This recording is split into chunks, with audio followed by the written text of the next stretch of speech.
A Brigada de Obras do Concello de Lousame aproveita estes meses para acometer actuacións de mantemento en diversas parroquias do municipio. Así, estes días están a rematar a reparación na rede de saneamento e pluviais da parroquia de Merelle, onde se detectou unha rotura na tubase. Os traballos requeriron que se cortase un dos carrís da estrada que une Noia con Boiro á altura de Merelle. Na parroquia de Tállara, os traballos continuarán nos próximos días e a maiores vaise levar a cabo nunha área próxima desta mesma aldea na que tamén se detectaron desperfectos na rede.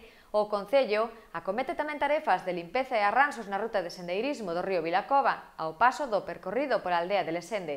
Desprozouse baixo o Sobreiral e realizouse un reforzo das medidas de seguridade no acceso á zona do merendeiro. Incorporáronse uns escalóns de madeira para facilitar a baixada dos visitantes e evitar deste xeito posibles caídas. Por outra banda, no lugar de Abelendo, realizáronse traballos de reparación da fonte do lavadoiro desta aldea, aproveitando tamén para acometer arranxos nun dos camiños.